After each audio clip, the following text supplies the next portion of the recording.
चलिए और अब रुक कर लेंगे बड़ी खबर की ओर। सीतापुर से जुड़ी हुई ये बड़ी खबर सामने आ रही है, जहां पर 6 लोगों की हत्या का मामला सामने आया। 30 घंटे के बाद भी पुलिस के हाथ फिलहाल खाली है, जहां कोई सुराग अभी तक पुलिस को नहीं लग पाया है कि आखिरकार वो कौन आरोपी था जिसने एक साथ 6 लोगों को मौत की नींद सुला दिया। और पुलिस लगातार तफ्तीश यहां कर रही है, जांच कर रही है, लेकिन 30 घंटे बीत जाने के बाद भी पुलिस के हाथों अभी तक कोई सुराग नहीं लग पाया। मृतकों की पोस्टमार्टम रिपोर्ट आना अभी बाकी है, जहां मृतक के भाई की भूमिका संदिग्ध बताई जा रही है। पुलिस की थ्योरी पर भी कई सारे सवाल खड़े हो रहे हैं, जहां पुलिस की कार्यप्रणाली पर कई सारे सवाल खड़े किए जा रहे हैं कि आखिरकार 30 घंटे बीत गए, इतनी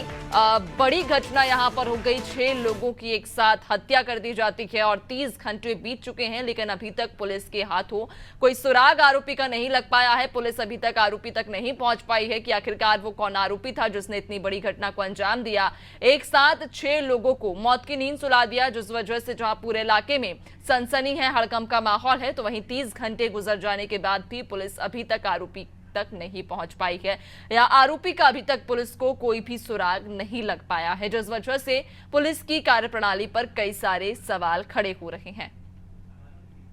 ज्यादा जानकारी लेंगे, सहयोगी शादाब हमारे साथ में जुड़ चुके हैं। शादाब, यहाँ वाकई एक बड़ी घटना, चूंकि एक साथ 6 लोगों की हत्या कर दी गई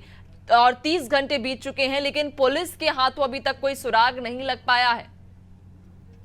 जी बिल्कुल, देखिए जिस तरह से कल का ये सीतापुर का मामला है तो उसको देखते हुए एक बड़ा मामला था, लेकिन आनन फानन में जिस तरह से सीतापुर पुलिस है, पुलिस ने आनन फानन में जिस तरह से अपनी थ्योरी बनाई और परिवार जो मृतक अजीत सिंह है उसके भाई के कहने पर ही जो बयान उन्होंने जारी कर दिया कि वो नशा करता था, और साथ ही पुलिस ने यह भी कहा कि जिस तरह से जो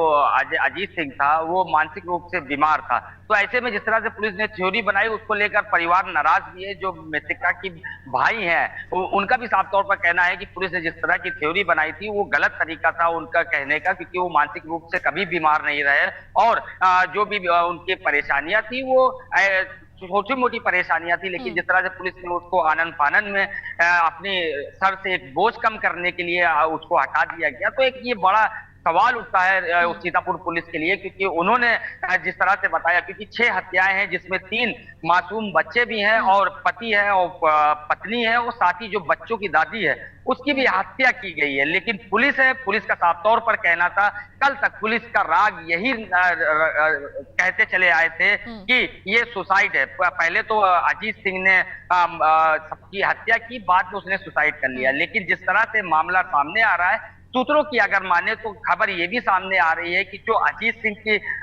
गोली लगी थी तो उसमें 2 गोलियां लगी है। जो पोस्टमार्टम रिपोर्ट हालांकि अभी नहीं आई है, लेकिन अगर सूत्रों की माने तो जो अजीत सिंह जिसकी हत्या की गई है उसको 2 गोलियां लगी, तो जाहिर सी तौर पर पुलिस के जो सवालिया निशान है वो खड़े हो रहे हैं, क्योंकि जो भी सुसाइड करेगा वो एक गोली में ही उसकी मौत हो जाएगी, लेकिन जिस तरह से 2 गोलियां कई सारे सवाल तो वाकई इस पूरे घटनाक्रम के बाद खड़े होते हैं, खासतौर पर पुलिस की कार्यप्रणाली को लेकर भी कई सवाल खड़े किए जा रहे हैं। क्या देखने वाली बात होगी कि इस पूरे मामले पर क्या खुलासा होता है, क्या आत्महत्या